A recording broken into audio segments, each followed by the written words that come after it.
Assalamualaikum warahmatullahi wabarakatuh. Perkenalkan, nama saya Anggia Monika dengan NIM 22334014. Di sini saya akan mempraktekkan video pemeriksaan GCS atau pemeriksaan kesadaran terhadap klien, yaitu dengan respon eye open, motorik respon, dan verbal respon, serta memberikan skor terhadap respon pasien. Pemeriksaan pertama adalah respon eye open atau membuka mata. Langkah 1 yaitu respon membuka mata spontan, yaitu ketika mendengarkan suara benda atau langkah kaki dari perawat yang datang, akan diberikan skor 4. Membuka mata terhadap suara, klien membuka mata setelah dipanggil atau disapa oleh perawat yang datang, akan diberikan skor 3. Assalamualaikum. 3. Membuka mata terhadap respon nyeri, yaitu ketika sudah memanggil nama klien dan klien belum membuka mata, maka klien akan diberi respon nyeri seperti cubitan untuk menyadarkan klien, maka akan diberi skor 2. Assalamualaikum Ibu. Ibu. 4. Tidak ada respon terhadap suara dan rasa nyeri atau cubitan, maka akan diberi skor 1. Assalamualaikum Bu. Bu. Ibu. Pemeriksaan selanjutnya yaitu motorik respon atau respon motorik. 1. Menurut terhadap perintah yang diberikan oleh perawat. Contohnya menyuruh klien mengangkat salah satu tangannya dan klien menurutinya, maka akan diberi skor 6. Nah, Ibu, apakah Ibu bisa mengangkat tangan kirinya? 2. Dapat melokalisir rangsangan sensori di kulit atau raba, yaitu klien menuruti perintah perawat seperti mengangkat tangan kirinya, dan perawat menyentuh tangan kiri klien terlebih dahulu, maka akan diberi skor 5. Ibu, apakah bisa mengangkat tangan kirinya? Yang ini? 3. Menolak rangsangan nyeri pada anggota gerak, yaitu ketika perawat memberikan rangsangan nyeri dan klien menghindarinya, maka akan diberi skor 4. 4. Menjauhi rangsangan nyeri, fleksi abnormal atau postur dekortikasi, yaitu ketika perawat memberikan rangsangan nyeri cubitan kepada klien dan klien menghindari rangsangan tersebut secara fleksi ke arah dalam tubuh secara kuat, maka akan diberi skor 3. 5. Menolak rangsangan nyeri yang diberikan perawat kepada klien secara ekstensi ke arah luar tubuh, maka akan diberi skor 2. 6. Tidak ada respon yang diberikan klien setelah diberi perintah dan rangsangan nyeri oleh perawat, maka akan diberi skor 1.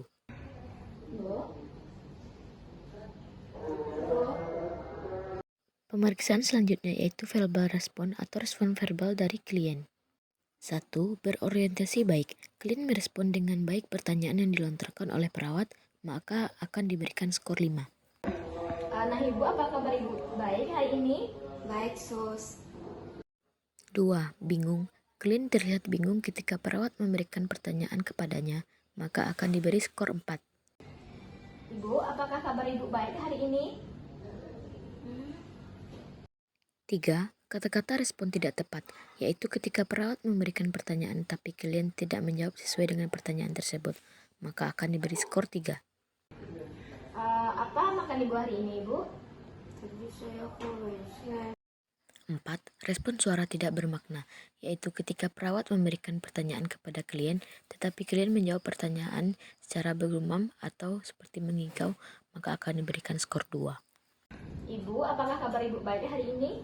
5.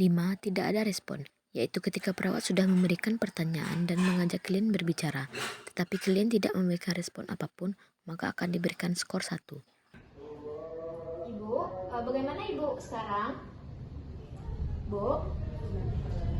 Setelah dilakukan pemeriksaan GCS atau pemeriksaan kesadaran terhadap klien, maka skor dari ketiga respon yaitu eye open, motorik respon, dan verbal respon akan dijumlahkan, dan jumlah dari skor tersebut akan menentukan bentuk dari kesadaran klien. Jika jumlah skor dari 3 pemeriksaan GCS tadi adalah 14-15, maka kesadaran klien adalah kompos mentis. Jika jumlahnya 12-13, maka kesadaran klien adalah apatis. Jika penjumlahannya 10-11, maka kesadaran klien adalah somnolen. Jika penjumlahan dari 3 kesadaran tadi adalah 7-9, maka kesadaran dari klien adalah delirium. Dan jika jumlahnya 4-6, maka kesadaran klien adalah separuh koma. Dan jika kesadaran klien jumlahnya 3, maka klien dinyatakan koma. Pemeriksaan selanjutnya adalah pemeriksaan kaku kuduk dan lutut untuk melihat refleks tubuh klien, apakah ada terdapat risiko stroke atau tidak. 1. Jika kita mengangkat leher klien dan lutut klien refleks terangkat, berarti klien memiliki risiko terkena penyakit stroke. Dan jika lutut tidak refleks terangkat, berarti keadaan pasien normal.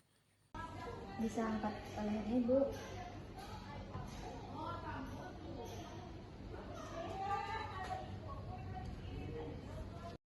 2. Ketika kita mengangkat salah satu kaki pasien membentuk huruf V dan kaki yang tidak terangkat refleks naik, berarti klien memiliki risiko penyakit stroke. Dan jika tidak, berarti keadaan pasien normal.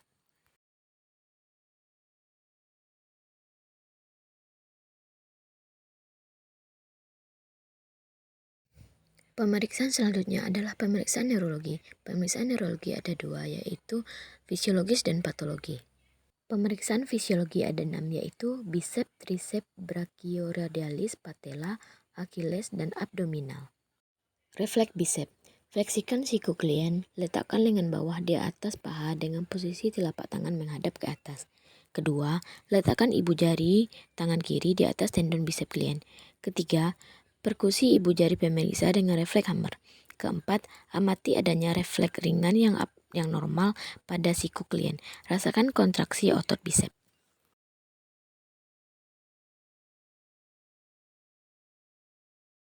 Refleks tricep. Fleksikan siku klien dengan tangan non-dominal. Kedua, palpasi tendon tricep sekitar 2-5 cm di atas siku. 3. Perkusi refleks hammer pada tendon tricep. Keempat, amati adanya ekstensi ringan yang normal pada siku. Refleks brachioradialis. Pertama, letakkan lengan klien dalam posisi istirahat atau pronasi. Kedua, ketukkan refleks hammer secara langsung pada radius 2-5 cm di atas pergelangan tangan atau plexus thyroid. Ketiga, amati adanya fleksi dan supinasi normal pada lengan klien. Jari-jari tangan sedikit ekstensi.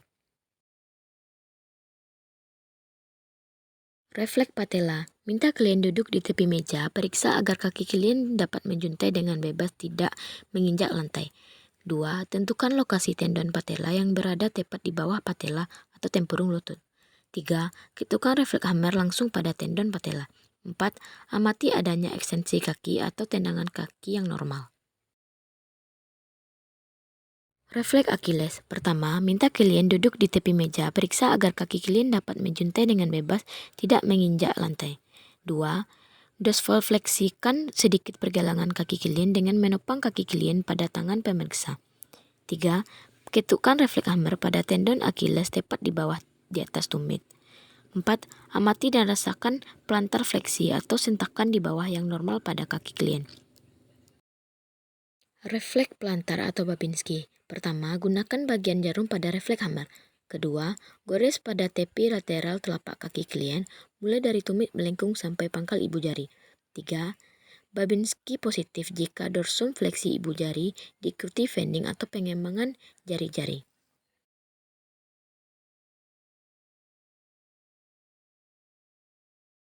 Refleks gadok.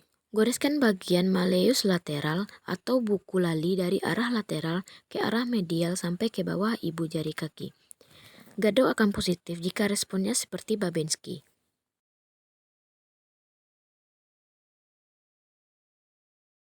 Refleks open name. Caranya yaitu mengulurkan kista anterior tibia dari proksimal ke distal. Responnya seperti refleks Babinski. Refleks Gordon. Cara penekanan betis secara keras. Respons seperti refleks Babinski.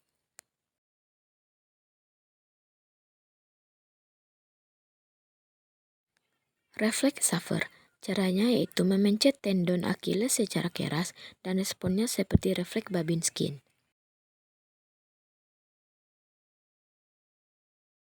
Refleks Gonda. Caranya yaitu penekukan plantar fleksi maksimal jari keempat.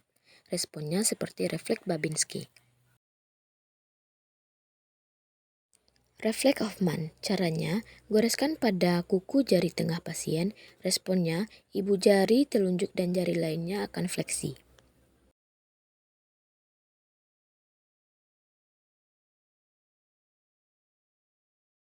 Assalamualaikum warahmatullahi wabarakatuh.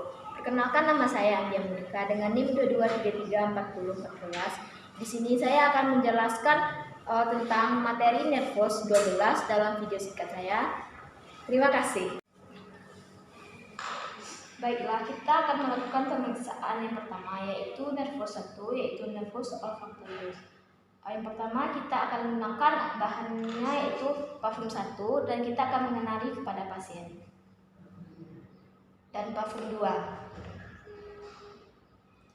Nah, setelah kita mengenalinya, lalu kita menyuruh pasien untuk menutup mata dan menyuruh untuk menutup salah satu lubang hidungnya. Lalu kita akan mendekatkan salah satu parfum ke pasien dan menanyakan itu parfum 1 atau parfum 2. Parfum 2. Betul. Parfum 1. Lalu kita tukar dengan lubang hidung yang lainnya. 1, parfum 1. Parfum 2. Nah, berkurang keterangannya yaitu berkurangnya atau hilangnya bau disebabkan oleh penyakit hidung, merokok berlebihan atau meminum obat. Dan hilangnya kemampuan dicurigai dengan kerusakan lobus frontal otak. Nah, jika pasien yang dapat mengenal semua zat dengan baik disebut dengan daya cium yang baik atau nosmosmi, dan bila daya cium kurang disebut dengan hiposmi, dan tidak dapat bilang cium sama sekali disebut anosmi. Nah, selanjutnya kita akan melakukan pemeriksaan nervus 2 optikus. Yang pertama, kita pemeriksaan ketajaman penglihatan pasien dengan cara meminta kalian untuk menyebutkan keras-keras tulisan kecil pada kartu mata dengan jarak 35 cm dan 60 cm. Nanti ketika saya menunjukkan angka di sini, ibu menyebutkan huruf yang saya tunjukkan. A, C, K, L. Lalu jarak 60 cm. A, K, J, D. Jika pasien bisa melihat dengan jarak tersebut, maka penglihatan ketajaman pasien baik. Lalu kita melakukan pemeriksaan lapang pandang, yaitu dengan pasien duduk berhadapan dengan kita.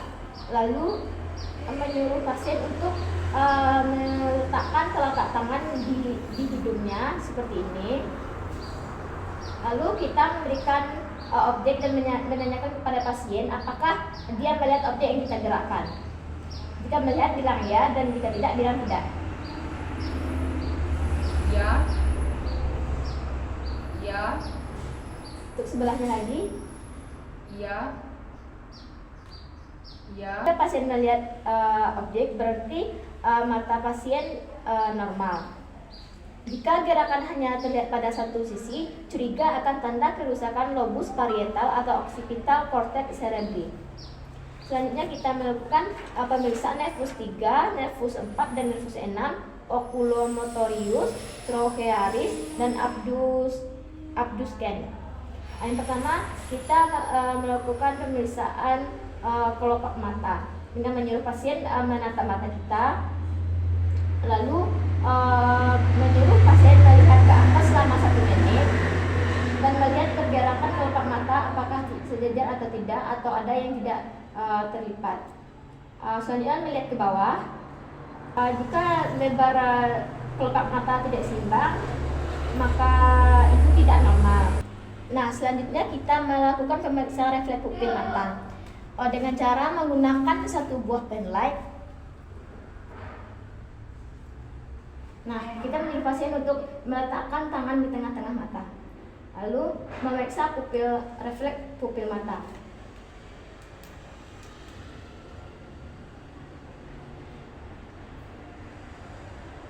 Lanjut ke sebelahnya.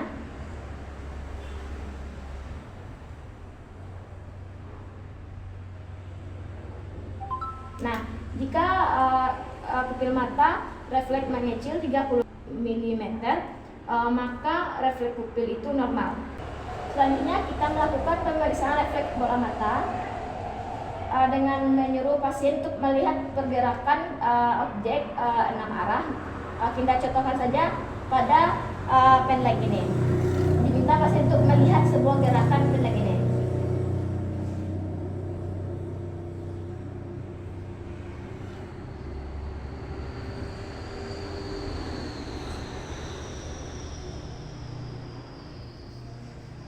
Nah, jika pasien melihat objek dengan benar, maka penglihatan mata pasien normal. Nah, selanjutnya kita akan melakukan pemeriksaan nervus 5 yaitu trigeminus dengan menggunakan bahan-bahannya yaitu 2 buah kapas. Pertama kapas yang digulung, lalu kapas yang ujungnya diruncingkan. Lalu ada benda agak tajam yaitu jarum. Selanjutnya ada air hangat dan air dingin. Nah, di sini kita akan melakukan pemeriksaan fungsi motorik dengan cara meletakkan tangan di temporal dan masseter pasien dan menyuruh pasien untuk merapatkan giginya.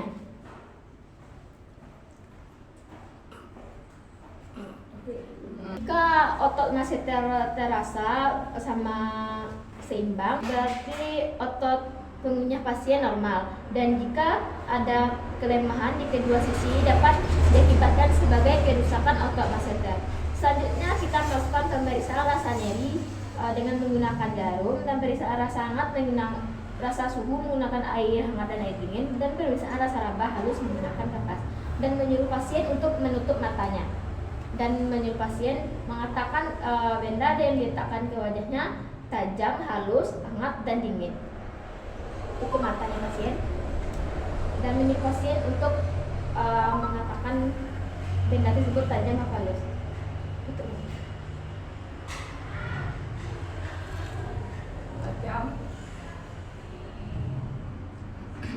Tajam. Nah, pemeriksaan selanjutnya pemeriksaan rasa raba. Halus. Selanjutnya pemeriksaan rasa suhu dengan menggunakan air hangat. Panas. Panas. Selanjutnya menggunakan air dingin. Dingin. Dingin. Nah, jika pasien merasakan rasa nyeri, rasa suhu dengan baik, maka sensasi wajahnya baik, dan jika tidak merasakan sensasi tersebut dicurigai kerusakan nervus 5 atau jarak sensori sentral. Selanjutnya kita memeriksa refleks kornea mata dengan menyuruh pasien melihat berlawanan dengan arah goresan mata dengan menggunakan kapas. Baik, ke situ. Dan jika pasien berkedip atau mengeluarkan air mata, berarti refleks mata pasien bagus, dan jika tidak, berarti dicurigai ada kerusakan nervus 5. Nah, jika pasien karena pasien mengedip dengan bagus, berarti refleks pasien bagus. Nah, selanjutnya kita akan melakukan pemeriksaan nervus 7 yaitu facialis. Tujuannya untuk melihat apakah wajahnya asimetris, mulut sisi moncong, atau mendatarnya lipatan nasolabial suatu sisi, atau turunnya salah satu sisi kelopak mata, tik atau gerakan abnormal. Yang pertama, kita menyuruh pasien untuk melihat kita dan suruh untuk mengangkat alis dan melihat pergerakan alis tersebut, apakah sejajar atau tidak. Selanjutnya menyuruh pasien untuk menutup mata rapat-rapat. Sekali lagi. Nah, jika hanya satu sebelah mata yang bergerak, berarti pergerakan tidak normal. Soalnya kita menyuruh pasien untuk menunjukkan gigi dan melihat pergerakan bibir kiri dan bibir atas. Nah, selanjutnya kita menyuruh pasien untuk senyum mencucurkan bibir. Lagi. menurunkan pipi. Nah, jika kita melihat mendatarnya lipatan nasolabial dan mengendernya kelopak mata bawah, diduga adanya kelemahan wajah atau kelumpuhan, bisa disebut juga dengan Bell's palsy. Lalu suatu kelumpuhan mempengaruhi wajah terutama bagian bawah, atau pada paralisis fasial sesi mulut ditarik dari sisi lumpuh bila pasien senyum atau menunjukkan giginya. Kita akan melakukan pemeriksaan fungsi sensoris dan menyuruh pasien untuk menutup mata dan menyelupkan lidahnya. Di sini kita akan menggunakan objek asam, manis, asin, dan pahit, dan menyuruh pasien untuk mengatakan rasa apa yang dirasakannya. Asam, Itulah contoh. manis, asin, pahit. Semua dikatakan pasien benar. Nah, jika yang dikatakan pasien semuanya benar, berarti fungsi sensorik perasa lidah pasien masih baik. Selanjutnya kita akan melakukan pemeriksaan nervus 8, yaitu vestibulocochlearis, yaitu dengan menggunakan alatnya Garputala. Pemeriksaan pertama yaitu pemeriksaan ketajaman pendengaran dengan cara menyuruh klien untuk menutup mata dan sebelah telinganya, lalu kita menggesekkan kedua tangan dan menanyakan kepada pasien apakah pasien mendengarkan. Tutup matanya, tutup sebelah telinga. Apakah ibu mendengar? Terdengar, Sebelahnya lagi, Bu. Apakah ibu mendengar? terdengar. Nah, pemeriksaan kedua yaitu pemeriksaan tes Weber dengan cara memberikan getaran kepada Garputala dan meletakkan di bagian tengah kepala dan menanyakan kepada pasien apakah mendengarkan pada kedua sisi telinganya. Apakah terdengar? Selanjutnya pemeriksaan ketiga yaitu lakukan tes gini dengan cara memberikan getaran kepada Garputala dan memberikan hantaran melalui tulang dan udara kepada pasien dengan kedua belah telinganya dan membandingkan apakah terdengar lebih kuat di udara atau di tulang telinga.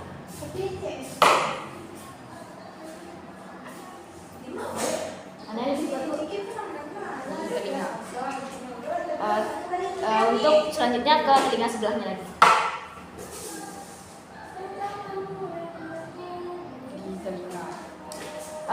Selanjutnya itu pemeriksaan dengan membandingkan getaran di Garputala antara pasien dengan kita. Jika getaran berhenti di pasien dan juga kita dengarkan di telinga kita, jika itu sama berarti pendengaran pasien baik.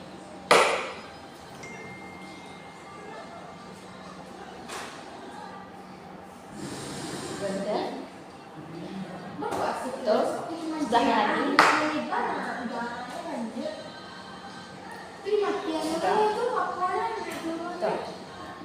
Nah, selanjutnya yaitu pemeriksaan keseimbangan. Kita menyuruh klien untuk berdiri dan menanyakan kepada pasien apakah pasien merasakan pusing. Tidak. Coba untuk menutup mata. Apakah masih pusing? Tidak. Nah, silakan duduk kembali. Lakukannya pemeriksaan tersebut untuk memeriksa apakah jika tubuh pasien bergoyang, berarti keseimbangan pasien menurun dan normal bila pasien dapat berdiri dan berjalan dengan seimbang. Selanjutnya kita melakukan pemeriksaan nervus 9 dan 10 yaitu glossofaring dan vagus. Untuk pemeriksaan glossofaring yaitu pemeriksaan palatum ketika pasien menguap. Palatum akan segera terangkat dan simetrik, dan sedangkan uvula berada di tengah-tengah. Dan jika suara parau pada kelumpuhan pita suara merupakan kelumpuhan palatum. Dan jika palatum tidak dapat diangkat pada berarti ada kerusakan di lateral palatum. Nah, yang pertama kita mematikan refleks menyuruh pasien untuk membuka mulut, dan kita melihat dengan menggunakan pen light bagian dalam mulut yaitu melihat palatum dan uvula dan melihat apakah tidak terangkat ketika mulut menguap. Nah, di sini palatum pasien terangkat berarti pasien normal. Selanjutnya itu kita membangkitkan refleks muntah dengan cara merangsang dinding belakang faring. Pemeriksaannya yaitu palatum terangkat segera, lalu ada kontraksi otot-otot, rasa muntah, dan ini berlangsung tanpa kesulitan. Nah, kita menggunakan stik es krim sebagai perangsang rasa muntah tersebut. Dan sekarang kita mencoba merangsang pada ujung faring.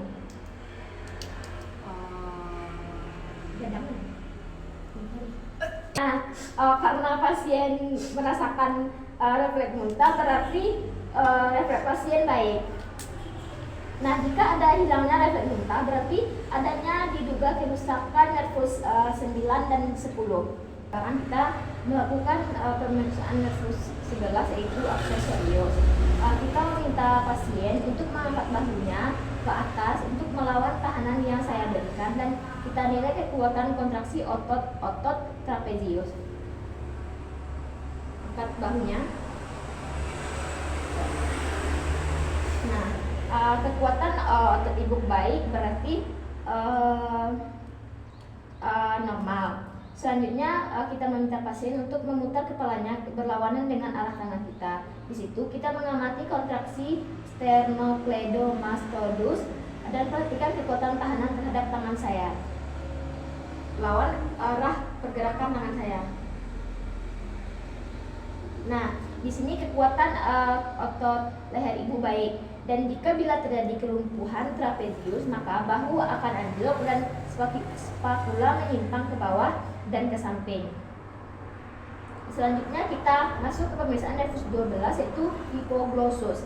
Nah, di sini kita memeriksa lidah pasien, yaitu periksa lidah pasien mencari adanya fasikulasi atau tidak adanya fasikulasi, dan meminta pasien untuk menjulurkan lidah dan memperhatikan adanya asimetri atau defisiasi dengan mengarahkan lidah ke kiri dan ke kanan. Coba arahkan lidahnya ke kiri dan ke kanan.